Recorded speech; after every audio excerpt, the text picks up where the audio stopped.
السلام علیکم، میرا نام ڈاکٹر ریحان ہے۔ جیسا کہ آپ سب کو معلوم ہے کہ کرونا وائرس کی وبا اس وقت پوری دنیا میں پھیل چکی ہے اور اس کے مریضوں کی تعداد میں پاکستان میں بھی دن بہ دن اضافہ ہوتا جا رہا ہے۔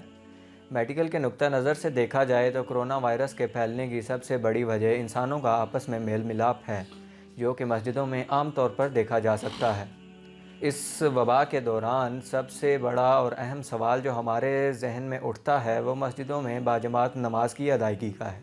اسی موضوع پہ بات کرنے کے لیے آج ہمارے درمیان موجود ہیں مفتی عثمان رضوی صاحب۔ جی مفتی صاحب، بتائیے گا کہ اسلام ہمیں اس بارے میں کیا تعلیمات دیتا ہے؟ بسم اللہ الرحمن الرحیم، نحمدہ ونصلی ونسلم علی رسولہ الکریم، اما بعد، اعوذ باللہ من الشیطان الرجیم، بسم اللہ الرحمن الرحیم۔ وعلیکم السلام ورحمۃ اللہ وبرکاتہ۔ جیسے ڈاکٹر صاحب آپ نے یہ سوال رکھا ہے کہ اس وبا کی صورت میں نماز کو مسجد میں ادا کیا جائے یا گھر میں ادا کیا جائے۔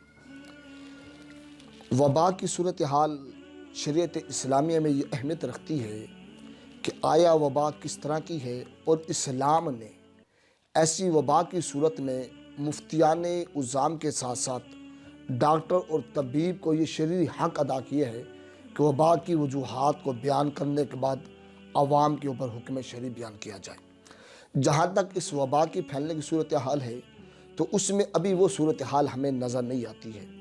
حدیث رسول صلی اللہ علیہ وسلم ہمارے سامنے موجود ہے کہ صحابہ کرام علیہم رضوان میرے کریم نبی رؤوف رحیم نبی صلی اللہ علیہ وسلم کی حیات طیبات کے اندر بھی اور آپ کے وصال ظہری کے بعد بھی جب حضور خلفائے راشدین کا دور حکومت تھا، اس دوران جب اسلام اور کفر کے درمیان جنگیں ہوتی، اب جنگ کے مابین اصول جنگ یہ ہوتا کہ جنگ کی صف بندی بنا لی جاتی اور وہ صف بندی والے احباب دوسروں سے جنگ کرتے۔ اب یہ سب کو نظر آ رہا ہوتا تھا کہ مد مقابل جو لوگ کھڑے ہیں، تلوار ان کے ہاتھوں میں ہے، نیزے ان کے ہاتھوں میں ہے، وہ ہماری جان کے دشمن ہیں، اور موت سامنے نظر آ رہی ہوتی تھی، اور موت یقینی طور پہ وہاں پہ نظر آتی تھی ہمیں۔ اب ایک طرف موت کا یقین ہے، اس صورت میں تعلیمات اسلام یہ ملتا ہے کہ موت کا یقین بھی ہوتا۔ نبی کریم صلی اللہ علیہ وسلم صحابہ سے یہ ارشاد فرماتے، اور خلفاء کی سیرت بھی یہی ملتی کہ ایک صف چند صحابہ جنگ لڑتے رہتے اور چند صحابہ جماعت کرا کے نماز کو ادا کر لیتے۔ جب یقین ہو کہ موت سامنے ہے، وہاں پہ جماعت کو رد نہ کیا جاتا۔ اب مسجد میں آ کے نماز ادا کرنا یہ وبا کا اندیشہ ہے، یقین نہیں ہے۔ اندیشہ ہے کہ جانے سے وبا پھیل سکتی ہے، بیماری لگ سکتی ہے۔ اگر یقین کی صورت میں نماز کی جماعت ترک کرنے کی اجازت نہیں ہے تو پھر اندیشے کی صورت اور شک کی صورت میں اسلام اجازت نہیں دیتا۔ ہاں، دوسری صورتحال یہ ضرور نظر آتی ہے کہ جیسے میرے کریم نبی رؤوف رحیم نبی صلی اللہ علیہ وسلم نے ارشاد فرمایا، کچا پیاز اور لہسن کھا کے مسجد میں نہ آؤ۔ اب محدثین نے اس کی سبب لکھا کہ اس کا سبب کیا ہے۔ فرمایا کہ تم کچا پیاز اور لہسن کھا کر آؤ گے، تمہارے منہ سے بدبو آئے گی، اور اس بدبو کی سبب مسلمانوں کو تکلیف ہوگی۔ ایسا شخص جس کو شدید کھانسی کی تکلیف ہے، زکام ہے، نزلہ ہے، اب اس کے لیے حکم ہے کہ اس کے آنے سے اور مسجد میں زور سے کھانسنے سے، نزلے کی وجہ سے بار بار چھینک کے آنے سے دیگر نمازیوں کو تکلیف کا اندیشہ ہے، ان کو تکلیف ہوگی، ضرر پہنچے گا۔ اس شخص کے لیے تو حکم شرع یہی ہے کہ وہ بیمار شخص اپنے گھر ہی میں نماز ادا کرے۔ اگر ڈاکٹر احباب اور سائنس یہ کہتی ہے کہ ان حالات میں بڑھنے کا وبا بہت زیادہ ہے، تو پھر اس میں یہ کیا جائے گا کہ جو بیمار ہے وہ گھر میں نماز ادا کر لے، یا جس پہ زیادہ اندیشہ ہے۔ مثال کے طور پہ سائنس کہتی ہے کہ جناب 50 سال کی عمر والا کمزور ہوتا ہے، اس کی باڈی میں وہ قوت نہیں ہوتی برداشت کرنے کی، اس کو جلدی لگ سکتا ہے جراثیم، اب اس کو پھر ہم یہ کہیں گے کہ وہ گھر میں نماز ادا کر لے۔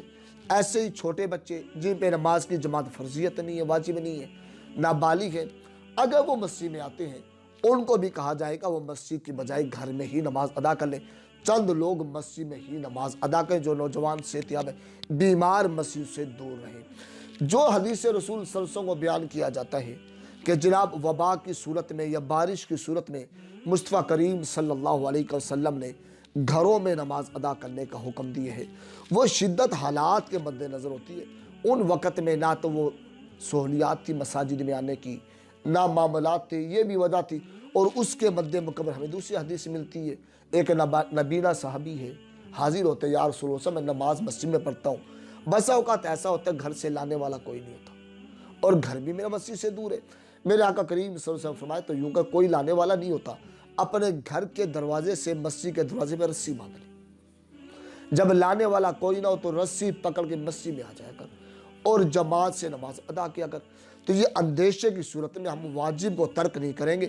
ہاں اگر ڈاکٹر احباب کہتے ہیں ہاں بہت زیادہ ایسے معاملے ہیں، لیکن پھر بھی ترک جماعت کی اجازت نہیں ہوگی، پھر بجائے ترک جماعت کے گھروں میں جماعت کا اہتمام کیا جائے گا۔ لیکن ابھی وہ اندیشہ نظر نہیں آتا، تو اس لیے ابھی جماعت سے ہی ادا نماز کی جائے گی۔ ہاں جو بیماروں کے لیے، بوڑھوں کے لیے، بچوں کے لیے رعایت ہوگی، بقایا سائنس اور ڈاکٹر جو زیادہ قوی فیصلہ کریں گے، علماء اسی کا فیصلہ سماعت فرمائیں گے۔